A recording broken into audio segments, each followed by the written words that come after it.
Ara, amb Pans, gaudeix més i gasta menys.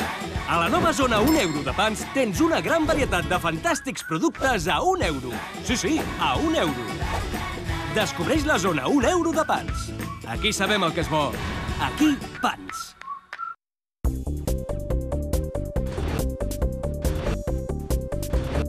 ...012, la Generalitat al teu costat. Tot estava boníssim, Manel. I ara toca recollir? Nosaltres també reciclem, però aquest contenidor marró no el fem servir.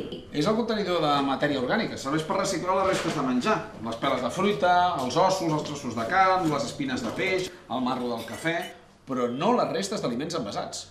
Sempre en una bossa compostable. Recordeu separar la matèria orgànica i es deposita aquí, al contenidor marró. Reciclar bé els nostres residus és la nostra responsabilitat. 012, la Generalitat al teu costat. Yo por el baloncesto lo he hecho todo. He sido árbitro, he sido anotador, he escrito un blog. Esa actitud. Prácticamente es que me faltaba rodar un anuncio y aquí estoy. Això és actitud blava. Endesa, llum, gas, persones. No, eso, dentro. Sabe a... Un triple en el último segundo. Vive una experiencia de sabor original con Bifrutas de Pascual, patrocinador oficial de la Liga Endesa.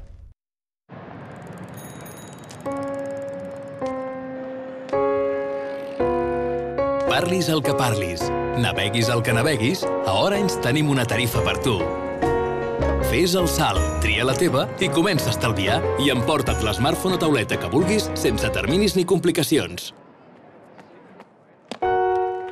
Oi que sona bé?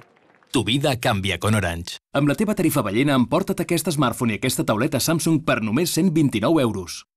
A McDonald's mai hem fet cas de la lògica. Per això sempre tindràs el que t'agrada des d'1 euro. Perquè l'important no és que vinguis, és que tornis.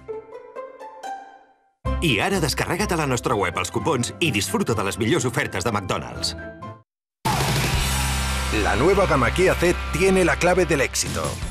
Con más espacio para tu vida, tecnología que activa tus sentidos y un diseño que atrae todas las miradas.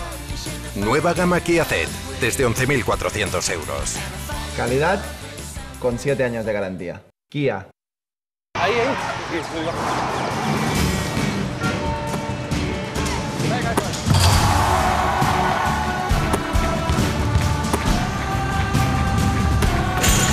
La Liga Endesa la fem entre tots.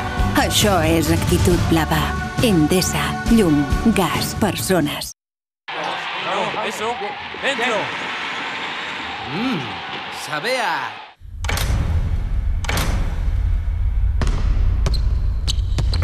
No dar un balón por perdido. Vive una experiencia de sabor original con Bifrutas de Pascual, patrocinador oficial de la Liga Endesa.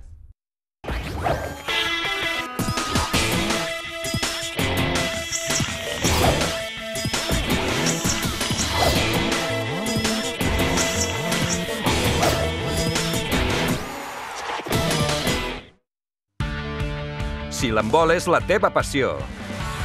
Al canal Esport 3 estem vivint molt intensament aquest Mundial. Els millors jugadors del món els tenim a casa, al canal Esport 3. I la medalla d'or del campionat espera el guanyador. Final del Mundial d'handbol, aquesta tarda, al canal Esport 3.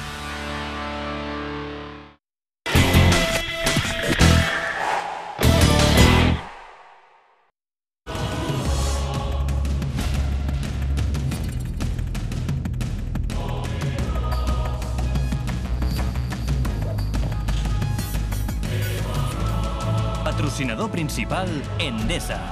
Patrocinadors oficials, Bifrutas, Kia, Orange.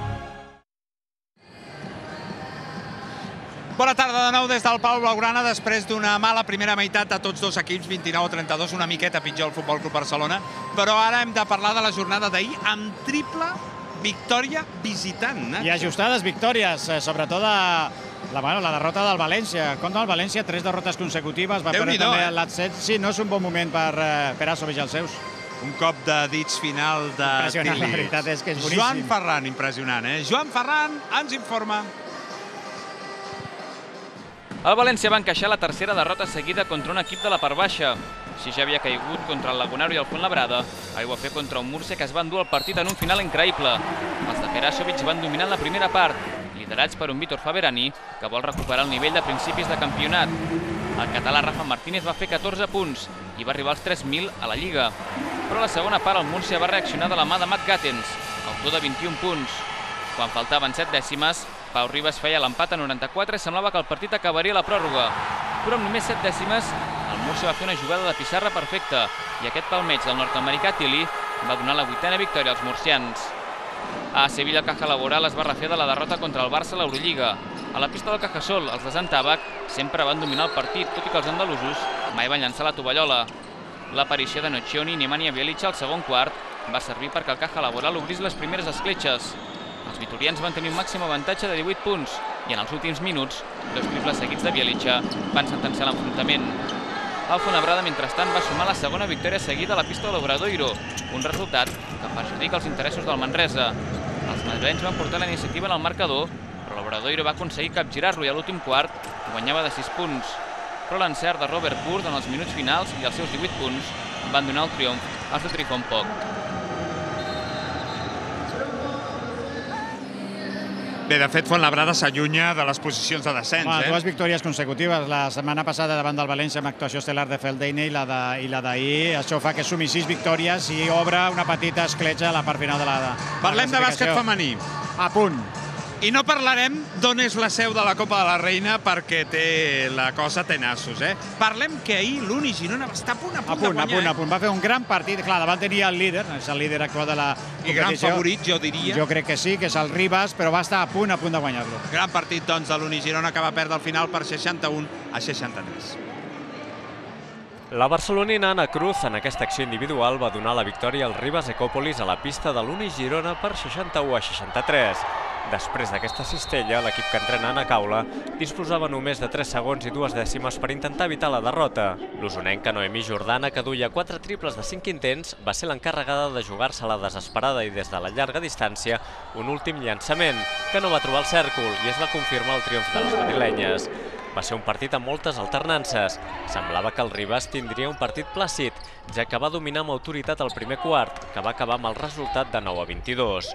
Però en un segon període espectacular, les gironines van capgirar la situació. 2 triples gairebé consecutius de Jael Freixanet i l'efectivitat de la nord-americana Monroe, màxima anotadora del partit amb 21 punts, posaven al davant el conjunt català, que marxava al descans amb un mínim avantatge, 30-29. Les alternatives es van succeir en la segona meitat del maig. Novament les visitants van agafar el comandament i la ucraïnesa Oleksandra Kurasova posava el 44-50 al final del tercer quart. A l'últim tram del maig, una nova reacció de l'Uni Girona el va costar la victòria. 2 tirs lliures anotats per Sarr col·locaven el 61-59 a poc més d'un minut per a l'acabament. Però Kurasova i Ana Cruz van propiciar que la victòria marxés de Girona.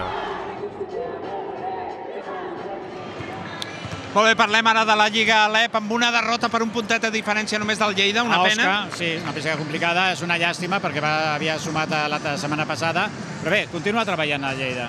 I l'Andorra, atenció, que recupera el liderat en la Lliga Alep Or.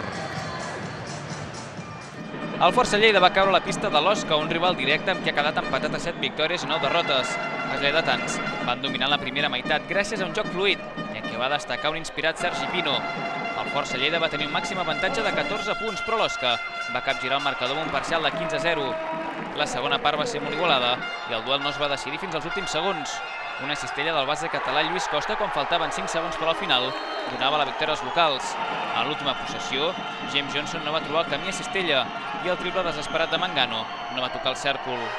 El River Andorra, mentrestant, s'ha situat líder en solitari de la Lliga Alep després d'imposar-se un altre rival de la part alta, l'Alacant, i aprofitar la derrota del seu perseguidor, el Burgos, a casa contra el Breogán. Andorrans i alacantins van jugar un partit molt obert i intens i que no es va resoldre fins a l'últim quart. El nord-americà Justin Safford va ser un dels jugadors més destacats de l'enfrontament, amb accions espectaculars, i l'Alacant, tercer classificat, hi va destacar Jesús Fernández, que malgrat els seus 37 anys va acabar amb 26 punts. L'Andorra va poder decantar la balança gràcies al seu treball defensiu. i els de Joan Penyarroia arribaran platòrics de moral a la Copa Príncep.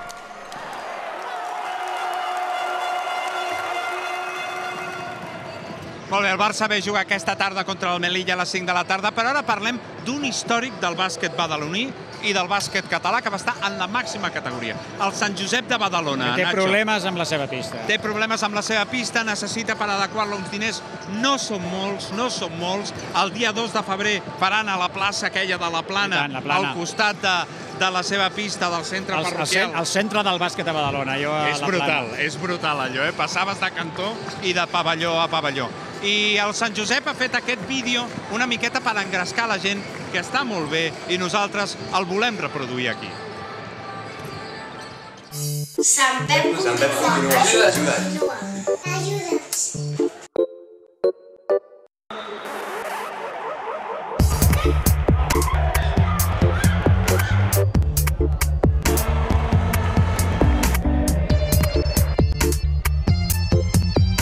La nostra recompensa es troba en l'esforç i no en el resultat. Un esforç total és una victòria completa. Sant Pep continua. Ajuda'ns. Sant Pep continua. Ajuda'ns. Sant Pep continua. Ajuda'ns. Sant Pep continua. Sant Pep continua.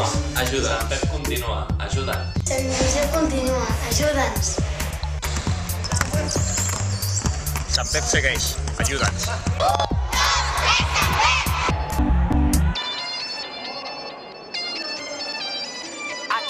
Here they come now, you see them?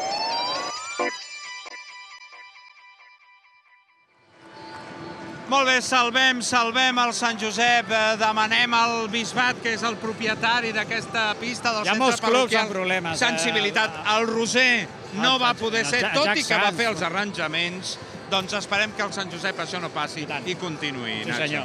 I ara, el que és una meravella del bàsquet, passem del bàsquet modest del Sant Josep a l'NBA.